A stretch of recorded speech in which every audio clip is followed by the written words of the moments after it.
Hi. Hi, how you Can you, doing? good. Can you hear me and see me okay? I can. You look Great. great. Oh, so do you. Yeah, Um, so good to see you. you too. So I just want to make sure everyone can hear us. If you guys can hear and see us, can you just give us a thumbs up? Anyone?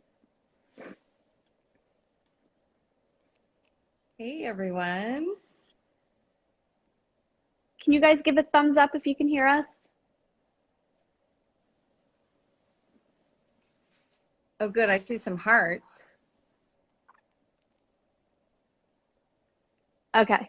Thanks, Bryn. Okay. So hi everyone. I'm super excited today because of who we have. So, if I guess introduce yourself, then I'll introduce myself, and then we'll go from there. All right. Well, first of all, Jamie, I've just been Dr. Z. Jamie, I've been following you for a while and I love all your posts. And Oh, I think this is because it's Mental Health and Awareness Month. I really love this conversation that we're going to have, and especially because of the times that we've been in.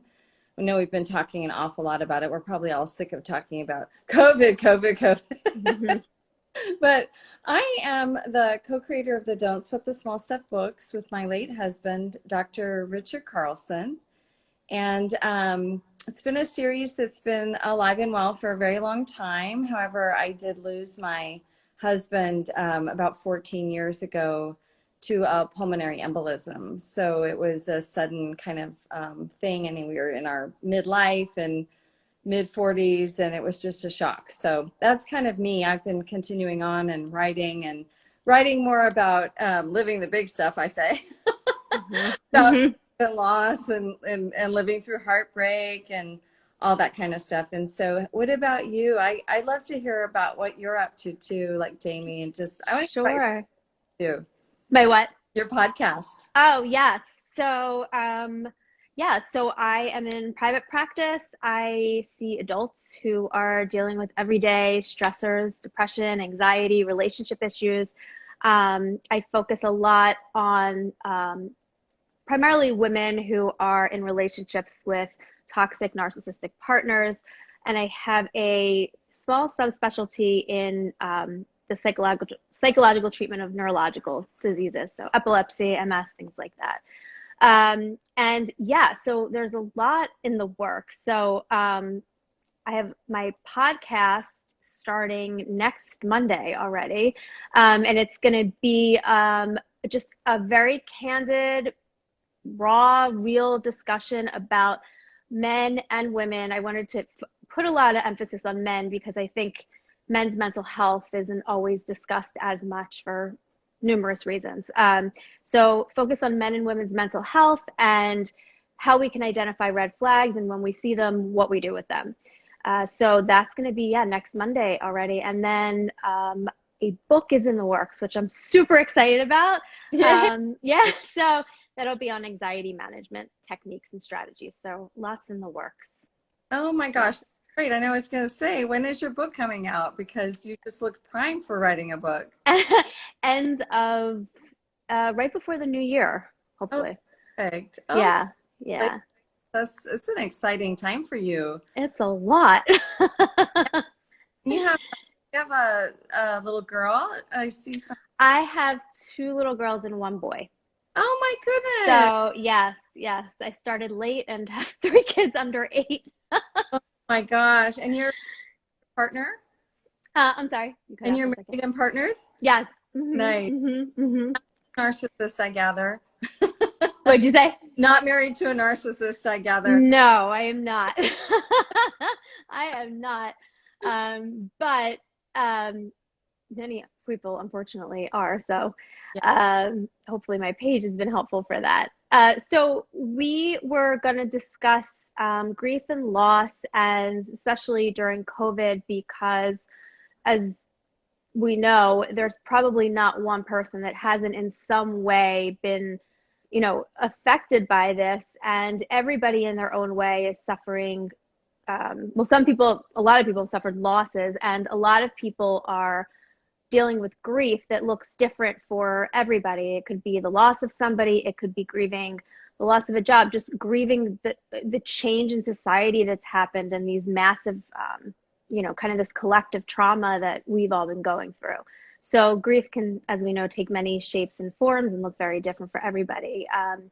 So yeah, so I would love to just kind of discuss it generally, and we'll take questions at the end. And I would love your input in terms of how you perceive COVID and how you perceive kind of how to deal with that loss and the grief and what to focus on and why, and kind of how about, or how we do anything going forward and what that looks like for people that have been grieving or experienced loss. And as you said, how do we know what to focus on? What's the big stuff now? What's the small stuff? Has it shifted? Because I think that one of the biggest things that at least I've seen, and for myself, is I've shifted a lot of what I used to focus on onto different things. And they tend to be things that I took for granted before, or that I overlooked before, that I kind of have reshifted towards. So I don't know, in kind of the work that you do and who you've spoken to, if you've seen that and what your thoughts are on that.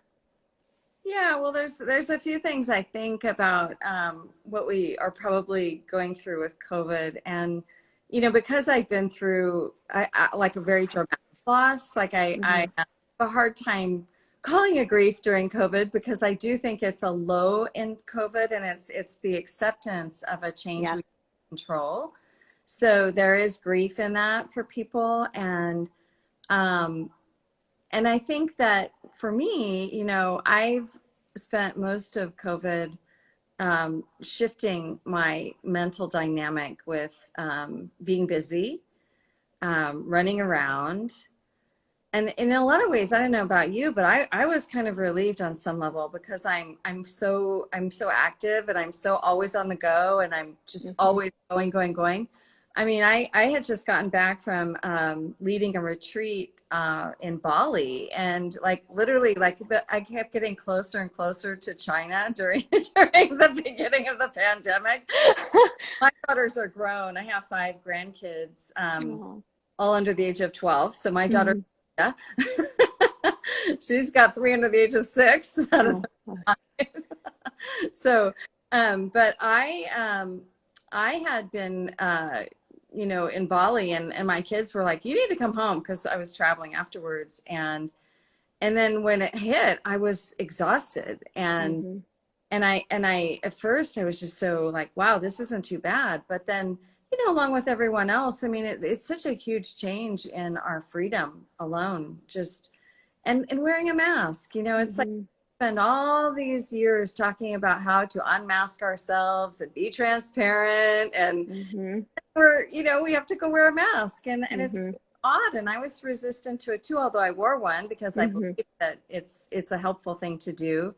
But I felt very resistant to it too, and I can't wait to get my mask off when I get in the car. I think they call it an orgasm when you take your mask.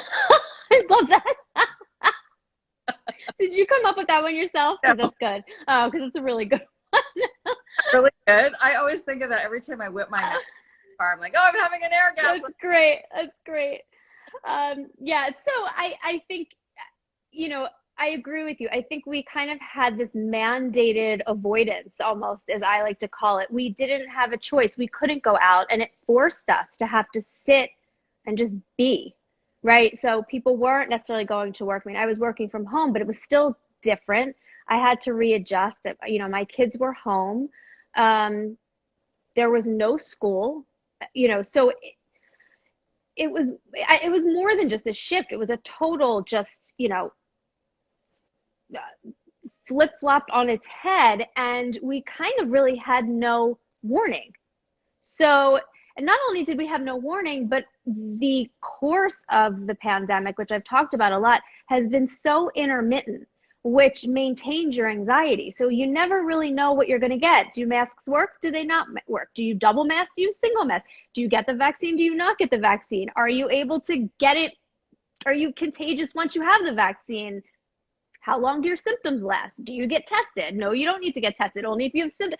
I mean, it was so exhausting to take in the information coming from all different angles. And so I also feel like people were never fully grounded in what was going on because we were kept just all over the place. And that, like I said, that intermittent reinforcement keeps us anxious. It's like gambling, that's why it's addictive. And so I don't think that anyone really has had the opportunity to sit with any of this and actually really process this because the environment around us has been so uncertain.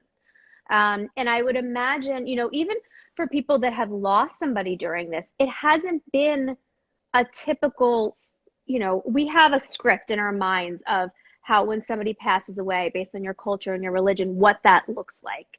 And how a funeral, and in the fall after the funeral and how that looks.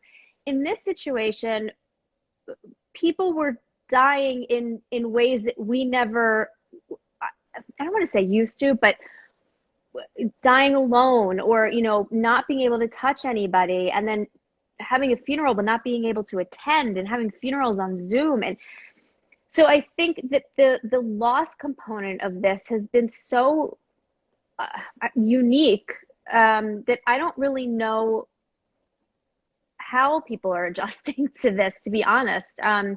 There's no rule book for this, not that there is for everyone grieves in their own way, but this is definitely way, just the anxiety provoking. And I think that people that didn't have anxiety going into this, I found, have dealt with this in a more difficult manner than the people who had anxiety prior to the pandemic coming into it, because their worry and their anxiety finally had a place to land. Mm. Whereas, We're already putting together, like putting tools in practice. I yeah, think people who were sort of blindsided by this probably they didn't have necessarily tools because they didn't consider anxiety. And right.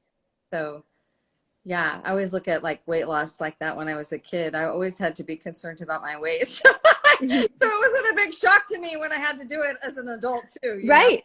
You had the strategies. Yeah, yeah. Yeah. Hmm. Yeah, and I was thinking about what people are going through in loss, and the funeral thing and the celebration of life thing. And here's one spin on it that I that just came to me, is that oftentimes we are in such a rush to put that part behind us, that we as a culture, we're expected to do a wake, a funeral, a celebration of life within the first couple of weeks after we lose somebody. Hmm. We're so much still in shock at that point, that I know a dear family to me who they lost their 29-year-old daughter, a beautiful young woman, healthy, vibrant, just had passed her nursing exams. I mean, just, it was a tragic story. Well, to the complications from COVID. She'd actually Hmm. have COVID, but she'd had it in December. And by March, she had such severe complications to her heart that she didn't survive. And what's been interesting, Jamie, is that they've had all this time to grieve as a family, and now they're having their celebration of life now that things are opening up. And it's a true celebration, and they're coming at it from such a different place because they've had a year of healing. Oh.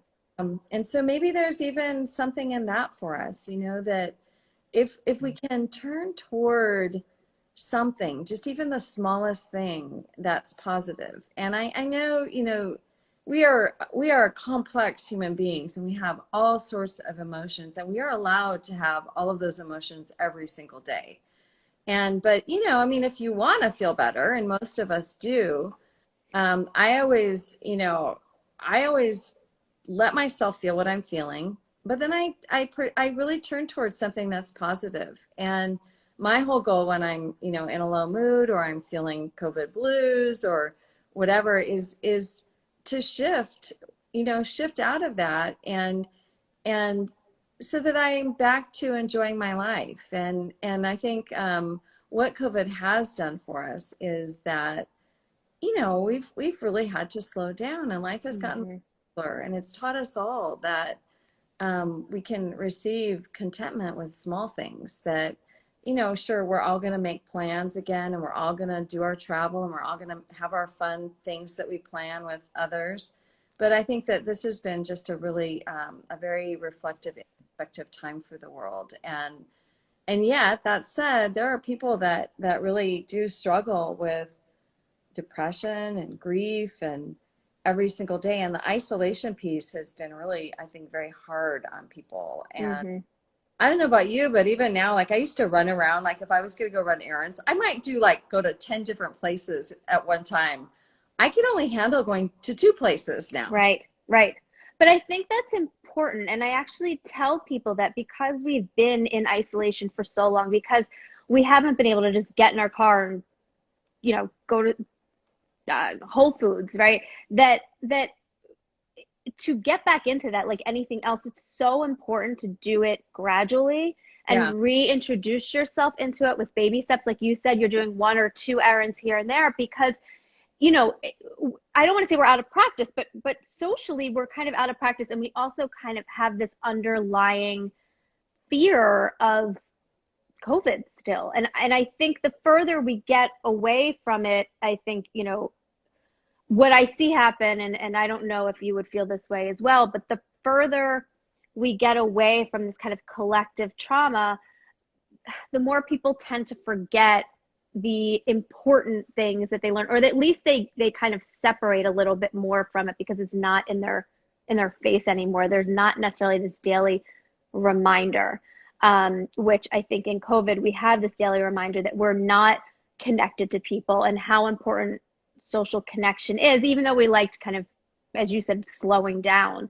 Um, a lot of people prefer the alternative. Some people Yeah. realize, wait, I'm doing too much in my life, and I like this slowing down. I like being home, and they've had this kind of revamping of their perception of things and how much they work and what they put their effort into and what they focus on. But I I do think that in general, I think people have assumed that we're going to go back to this pre-pandemic life, and with that we're going to immediately act pre-pandemically, and that's not how it's going to work. And so I tell people you have to start small because you don't want to set yourself up to feel like you've in some way failed or didn't reach the level you thought you would. It's like anything else. If you've been out of shape for a while, you're not going to go back to the gym 7 days a week. So Even I'd be also, curious to get your thoughts on that. yeah, I mean, also like if you're changed and the world's changed, it's always going to be different. So, Hmm. and I mean, we maybe we won't always wear masks everywhere, but certainly, I mean, I've really learned the value of wearing a mask when you're sick to protect others. Hmm. I would do that as a practice from now on. If I'm sick and I'm going to go out in public and I have a cold, I'm going to wear a mask. Hmm. And there's so many things, just the hand washing alone. I mean, I've never been so good about using, hand sanitizer and hand washing as I am now. Hmm. And, and I think there's some habits and some things that we really can, bring back with us as we do, subtly go back into what we call normal times Hmm. and we return. But I think we can pretty much count on, that things have changed and people have changed. And yet now, don't you just get so excited when you can do even the smallest gathering? I mean, Yes. Yes. I, I'm launching, I'm going to go back to doing my retreats this fall because I feel like it's safe enough when you can COVID test 48 hours ahead of time. And I'd say most people, not all people, but a lot of people are getting vaccinated. And so I'm going to go ahead and do small retreats again Good for because you. it's so needed Hmm. for women to get together and to connect and to be in that circle of women again. Hmm. Somebody had posted that with depression and anxiety, that the isolation has made it worse. So Oh yeah. I'm going to separate those two for 1 second, and I'll talk about anxiety in a second. But as far as depression goes, yes, absolutely. And we know, and research shows this time and time again, that social connection and social support is the number one predictor of progress with depression. Even more so than therapy, medication, it's social support and healthy social support. So, yes, if depression is something that you struggle with and we weren't able to go out and we weren't able to give somebody a hug, which is like a natural dopamine releaser, and do those things that we don't think about that improves our mood. It's definitely going to take a toll on people that have depression. And then as far as anxiety, I see one of two things happen. One, which is what I already said, that people who had pre-existing anxiety, so generalized anxiety, social anxiety, and just kind of just everyday stress, actually, for the most part, and I know this isn't just anecdotal, I mean, this is, people have kind of researched this, that because they've had the skills going into this, they actually, as you said, when we talked about this, they've coped already with anxiety. So they're actually kind of equipped to deal with this already. They already have those strategies. I'm not saying it makes it any easier, but they know what anxiety feels like. They know what their triggers are. They know how to work themselves through it. They're probably already in therapy. So there's a lot of things that are kind of in their corner, oddly, with this. And I have found my patients with anxiety actually worried less during the pandemic because they didn't have to go out and do things they were uncomfortable with. It was socially acceptable now to just stay home and not connect with anyone, or do it, via social media or just talk to them on the phone. So I found that they actually did better. But now what I'm seeing is those people, because anytime we avoid our discomfort, we avoid our anxiety, we, run away from things that make us internally uncomfortable, we make that discomfort larger, we make it louder. And because we've had this mandated avoidance for, almost a year, people who had anxiety prior to it, who were okay during the middle, are now seeing a spike in their anxiety because they've avoided this for a long time. Not on purpose, we had no choice. And so it's interesting to see that, whereas the people that didn't have anxiety before the pandemic, who had it during, are actually super relieved and less anxious now that we're coming out of it. So it's this really interesting dichotomy that I see with my patients. I put depression in a different category, just because depression really is kind of intertwined with the social isolation and needing to connect with others. This kind of didn't allow you to not socially isolate. You had to get creative. Yeah, that's a fascinating observation, and I can totally see how that would happen. That I've also heard that kids that had some social anxiety at school have done really well during COVID for the same reason. Mm-hmm. So that makes a lot of sense. And then for the kids that are very social, the extroverts, they've suffered so much, just suffered, and I'm sure their parents have too, because of just, they crave interaction with people. So yeah, it's been fascinating. I'm curious to kind of get your take on, and again, from your own personal experience of people in your life, how you've kind of shifted to focus on different things, maybe Oh, prior then too. yeah. So, well, I think, so much of this, and you probably will agree with this, is just, it's also life practice. I'm very much in the practice of witnessing my emotions and witnessing my thoughts, and Can you and explain to people what you mean by witnessing them? yeah, so witness means that there's a part of you that's able to not get engaged with your thinking in the way that well, see, how do I say that? So you're watching yourself, you can watch your thoughts, you can see your own thinking because you've kind of slowed down so much from the inside. This is where I think that for me, I've been a lifelong meditator. And so because I've been a lifelong meditator, meaning I was really blessed to learn it at like 18, and practice my whole life. I wish I learned that at 18. No, But can you imagine? Like I was so lucky.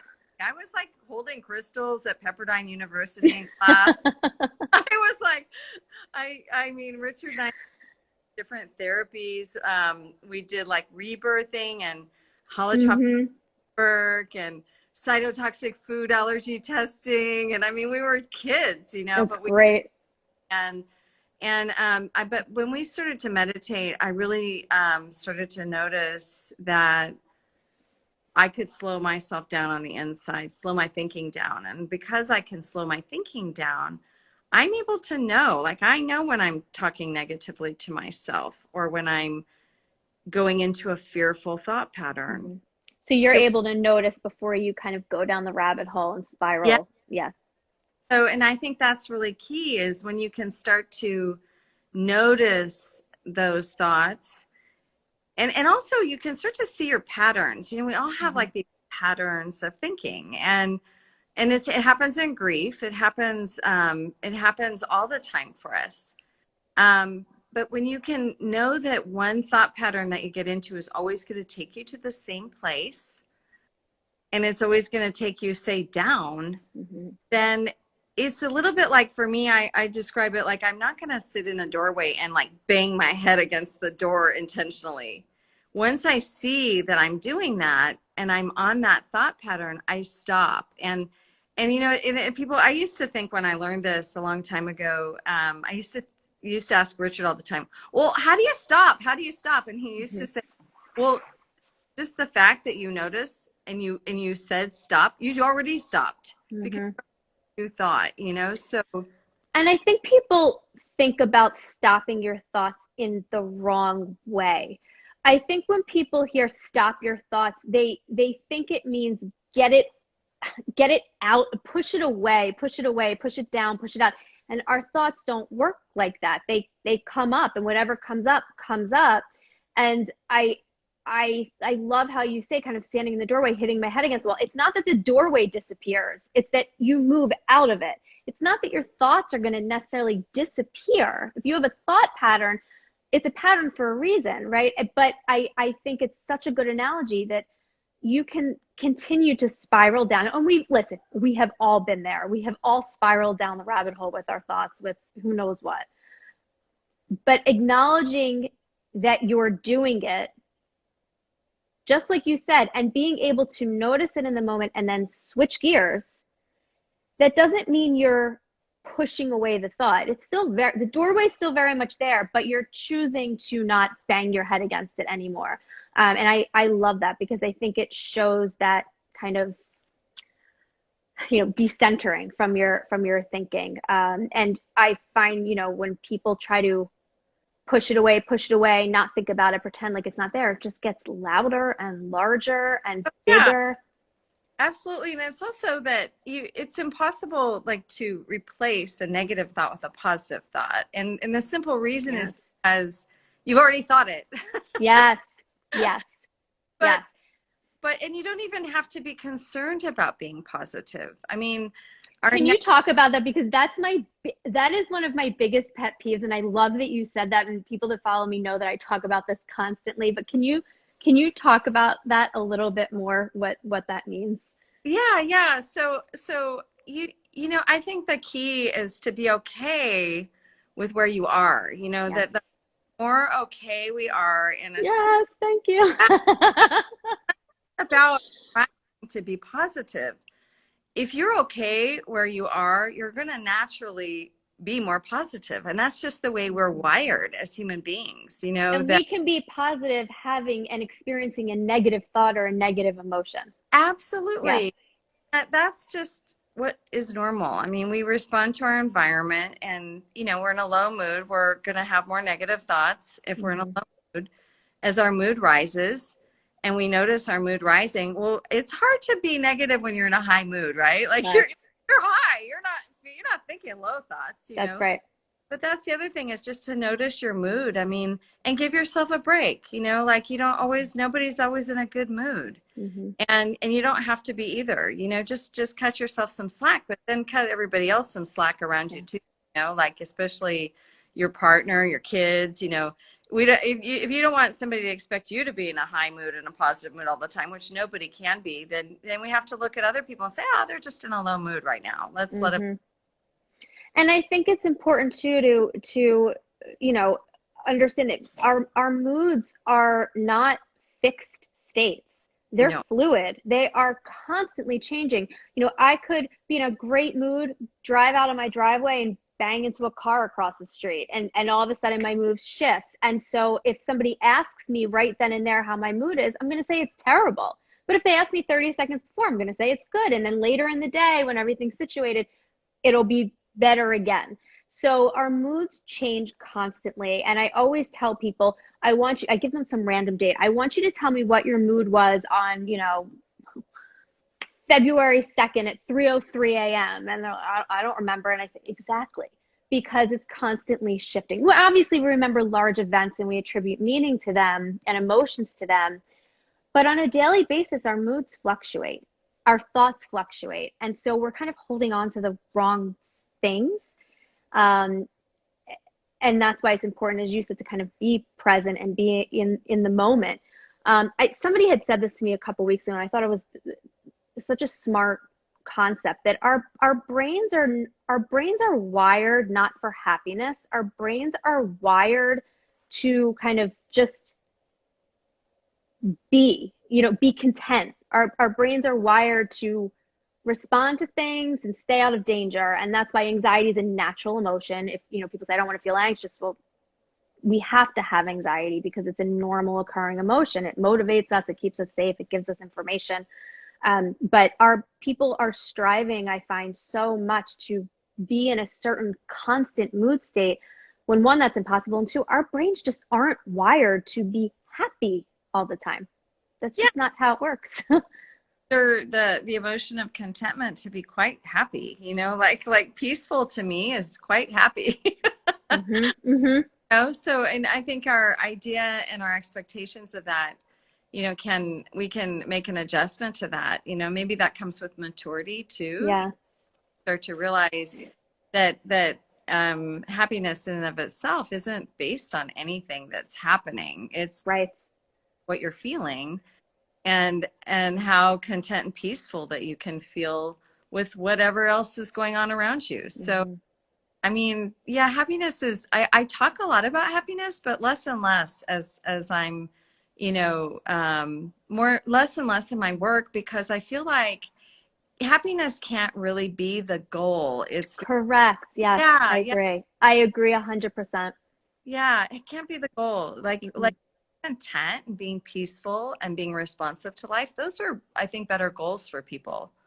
And I think the reason why, happiness is such an arbitrary concept, just like love, everybody defines it differently. And I love what you said. The way people define happiness is part of the issue. Happiness could just content with everything that's going on around you and kind of being present and being mindful in the moment, not necessarily liking how you feel every minute of every day, but just sitting with it and being present and being aware of it. That contentment, it sounds like, is how you define, a state of happiness. I mean, it's just a label, but we put so much, on it. The other thing too, I think that, the point that you brought up is the goal. Whenever I ask my patients, okay, what's your goal for therapy? I would say 90% of them say, I want to be happy. And so my next question to them is how will you know when you're happy? If I was videoing you with my phone, what behaviors would you be doing more of and less of to kind of equal that you were happy? Because then, like you said, the response to your environment, that's more about happiness. Because if your behaviors are in line with things that you value and things that you enjoy in life, naturally your mood is going to be better. We can't just change our feelings and continue in that same rabbit hole. It just doesn't work like that. So I think your way of looking at it is extremely healthy.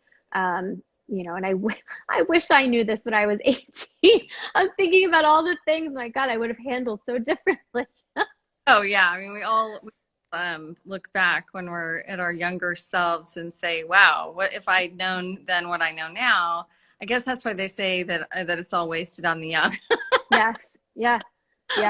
Just don't know. But and I think also when we feel a lack of engagement in life and a sense of boredom, that is the antithesis of what we feel when we feel content and so I think, when I feel that way, when I feel a sense, well, I almost never feel bored. I mean, that sort of ended with parenthood. And I also look at boredom as, if you're bored, it suggests that you feel like you should be doing something else or be somewhere else. And it's almost kind of a, a, a label for anxiety in a way. It's like you're not feeling settled where you are. There's some sense of discomfort. Yeah, I agree. But then if there's this feeling of if somebody is with that feeling of boredom during COVID and stuff, then then what I think what really helps is to think in terms of what can you be excited about to get engaged in, and Mm-hmm. how can you engage in something, a project, or just in the present moment. I always go back to the present moment, because when we're in the present moment, I mean, we're really, really landing in that place. We're not worried about our future, and we're not Right. regretting the past, and we're in it, and that's the ultimate and engagement. I mean, people say that they're most engaged during sex, and for the obvious reason, because you're very engaged You're in that moment, present. very present to it, Mm-hmm. and Mm-hmm. but if we can kind of like look at that kind of engagement, and engage with our environment, or even with our emotions and our feelings, with that level of engagement in the moment, then life's pretty good from that place. Mm-hmm. I agree. I agree. And that's why also athletes, while they're, sports, they're very in the moment. They get to the zone, right? And they're super, super focused on what they're doing, and they're present. Because if they're not and they're somewhere else, they'll lose, right? So it's important to stay engaged and present focused. I think that's such a good point.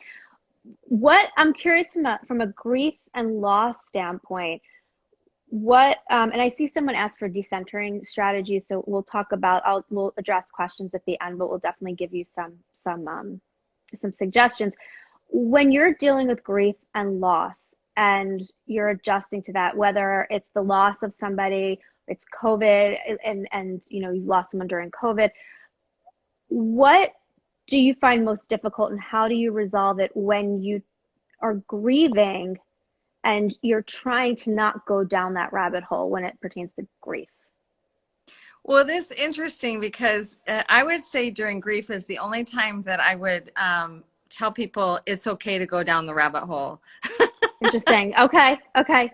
No, because I think that we're so resistant to the pain of grief, but that if we allow ourselves to be in the grief that we feel when we're in it, and we cry and we release it somehow through our tears, our screams, our, whatever it is that you need to do to release it, then what happens is, and what I noticed when I was in grief, was that my body released a whole bunch of amazing endorphins, and I would feel like these crazy feelings of bliss Yeah. after I released grief. And I look at it like an emptying process, that at least in my own observations of my grief, that I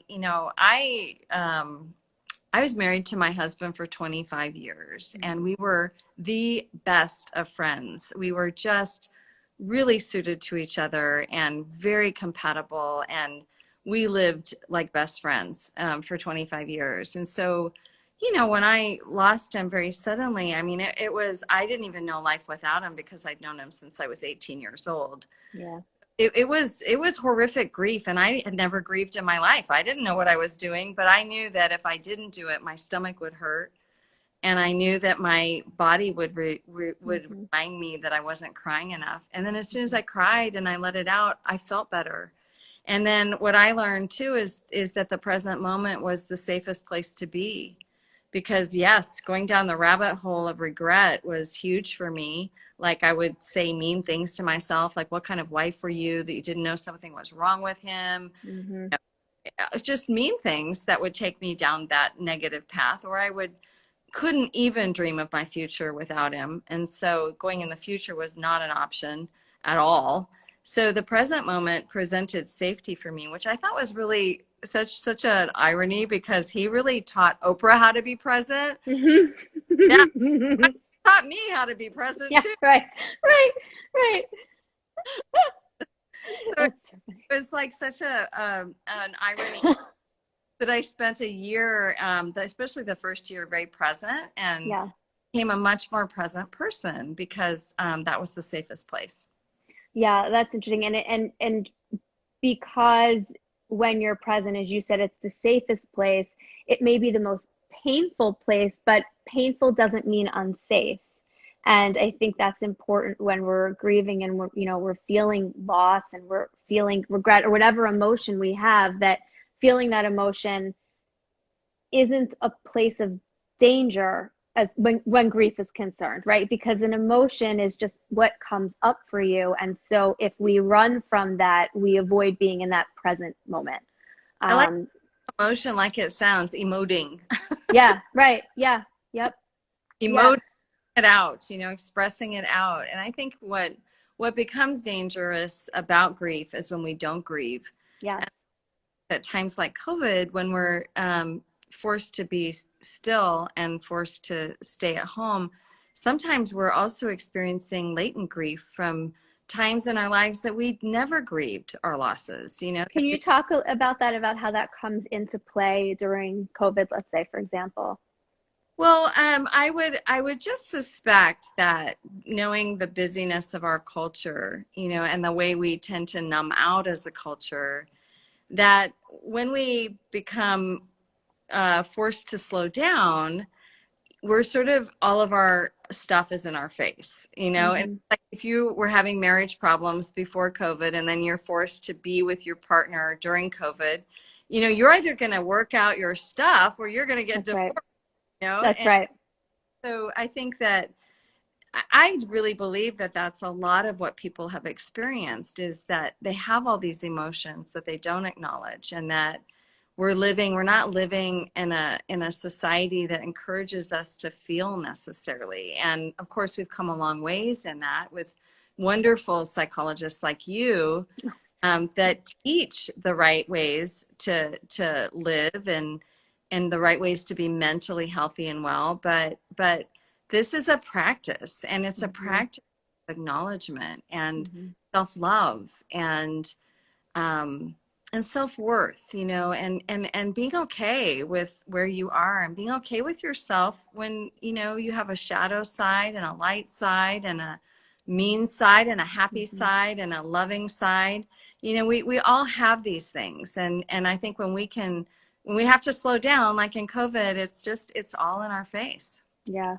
It's interesting you put it like that. When I worked years ago, I worked on hospice for a while, and I worked on an acute medical floor, and so I saw a lot of, obviously loss, and but one of the biggest things that I would see with a geriatric population, um, I would say probably 10 years post retirement, all of these things that work and schedules and family kind of helped people avoid, it just flooded them once they had no structure, no schedule. They got sick, they slowed down, they couldn't do what they used to do. And these were veterans, so there was a lot of kind of PTSD, repressed memories. So it was a little bit different, but it's still true when you don't have your structure and your schedule anymore, whether it's retirement, whether it's being in your house because of COVID. If you have gone throughout your life kind of pushing these things away or repressing them, whatever you want to call it, and you slow down, all of these things are going to start to kind of come into your awareness, which is why I think people who didn't have anxiety prior to this, or at least didn't acknowledge they had anxiety, maybe they had, as you said, kind of your body's going to tell you if you're not grieving, your body's going to tell you if you're not crying enough. These are people maybe that had, um, you know, physical manifestations of depression and anxiety, real medical things like, even IBS, or, any type of gastro problem, or migraines or neck aches, anything that's a trigger. Once they get into COVID and, there's no structure anymore, that stuff's going to flood them. And that's what we were seeing a lot of. Wow, I imagine. And in your practice, what were like the top three things that you really noticed that increased in COVID? Um, I would say, again, I saw a lot of anxiety linked to just this general concept of like not knowing what the hell to do with yourself anymore. And if your self-worth was, let's say, really tied to your job, or you kind of put all your eggs in one basket with your self-worth, right? Or your self-worth was tied into going to the gym, working out, things like that, and now you can't do those things anymore. I found that that was one of the biggest triggers, was this kind of loss of almost an identity, and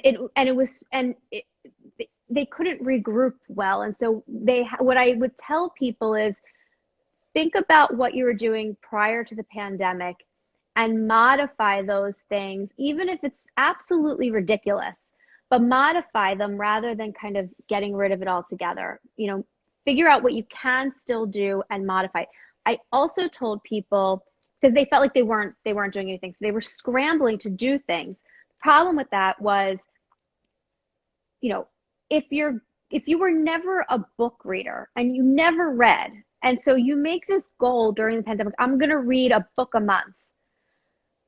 If you didn't read a book a month before one of the biggest collective traumas that we have known hit us, when you're stressed and you have limited cognitive capacity left because you're stressed, because you're not working, or you're worried about finances, your kids are home, you can't socialize, why on earth would you pick this time to start something brand new that has such a cognitive kind of drain to it? So I would actually tell people, don't worry about picking up these new tasks because you don't have that many resources available to you right now. Do it, but maybe do it gradually.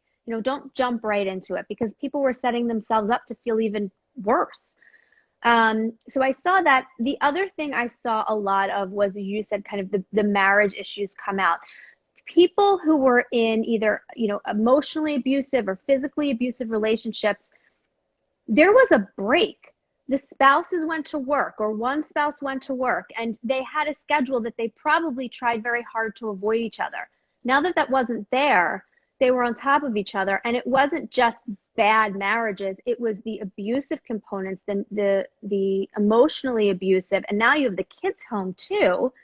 So it really was very upsetting to see, and it was very difficult for them to figure out how to manage this when they had very little, they actually had few resources available to them. um, you could for a while, you couldn't even really go to your friends' houses. You couldn't go to family. So you had nowhere else to go. So I think the biggest thing was the identity, marital issues, and then just this fear of getting COVID, or dealing with symptoms of COVID, or dealing with the loss. So kind of very COVID sickness, illness related concerns that were very real, but were unavoidable. And there was this massive shift that happens. Everything, there was this big dichotomy of everything that happened. So just adjustment in general. And which is why I love what you say, and what I say to people too, is that, the goal isn't to just be positive. It's invalidating. I mean, you're in a situation that's stressful. You're in a situation that's sad. People are losing loved ones. Why on earth would you be happy right now? It logically doesn't make sense. It's kind of what you said, that being present is almost the safest place to be. Yeah, and I do think I do think that if you weren't one of those people, that was suffering from those issues, then you had to look to the smaller things to find Right. joy. And that certainly for myself, um, that was kind of a pleasure. It was kind of an experiment for me to just see what really small thing could create joy for me today. And one of the quotes that I just love, referring to what you were talking about doing, is Wayne Dyer's famous quote, "When you are what you do, when you don't, you aren't." Yes, And I love I that. yeah, I love that. And it really has always stuck with me over the years, that when we get so associated with what we do, and that doing is the way, then of course when we are forced not to do, for a lot of reasons, a lot of times in our lives, I mean, we're going to face injury, we're going to face illness, we're going to face um, different things that will keep us from doing our activities that we love to do. And So we have to find those reservoirs of resourcefulness within us. And I think that Mhm. the COVID time period has given us all lots of muscle to flex. And, and I just want to say for those of you who have suffered, I mean, gosh, it's just been a really tough time for everyone. And I do think we're seeing a lot of hope on the horizon, and that, I agree. yeah, that life, like we are going to get back to a new kind of place where a new normal, but it's very hopeful. And I think we all are going to enjoy just even the small ways that we can gather, like I was really blessed. I did see my grandkids and my kids, my parents. I was very careful because my parents are in their 80s, and I was super, super careful but to quarantine before I would go see them, like really quarantine. And yet it was actually a blessing for me because I've wanted to spend more time with my Yeah, parents, last time of their lives. So I just want to say, we've been on for almost an hour, so we have to probably wind up. But um, Dr. Jamie, you are just such a dear person, and oh, thanks. what what a wonderful thing you're doing for people. All your posts are so powerful. I love what you're doing. I love your work, and I can't wait to listen to your podcast. Thank And you. yeah, yeah. And so when is that airing again? Next Monday. Oh my gosh. So everyone, what you have to do is I'm gonna rah-rah her right now. Thank So you. what you have to do is you need to go review her podcast for her, write a review for her. She needs lots and lots of reviews, positive reviews on her podcast, because it'll get ranked really quickly. So you can really help her out by going to her Thank podcast, you. subscribing to it, and writing a review. And I Thank can't wait you. to thing. You're so sweet. And I want to thank you because I've been a fan of your work for, I told you this, for a really long time. And it's an absolute honor to talk to you and to get your opinion and your feedback on all of these things. I think you're an amazing human being. And, the way you look at the world, it's not easy to do, but you seem to master it, and I'm in awe of it. So thank you, and thank you for talking to me, to everybody on here. Um, I think that your view of things is very kind of hopeful. I'm usually posting things that, they're powerful, but they're those kind of, they just like hit you in the gut, and it's very refreshing to hear your way of looking at things. And I think it really is, it's so healthy. It's so super healthy. So thank you. Thank you. Well, I certainly really don't sweat the small stuff for the most part. Yes. Yes. All right. Well, everyone, thank you. And thank you again. Dr. Z, thank you so Thank much you. for being on live with us today. And yeah, come on over and follow me at Kristine Carlson. And my people, please go follow Dr. Z. We have some great things to share. And Thank I think you. we should do this again. That was so much fun. Absolutely. I would love to. And, if anyone that has any questions, feel free, to DM us. We'll be happy to answer them. This is going to be saved on IGTV. I will tag you in it so that your followers can see it as well. So it will be there for you guys to watch whenever you want. So thank you. Everyone have a good night. And thank you so much. This was so nice. So fun. Thank you. We'll talk soon. Bye.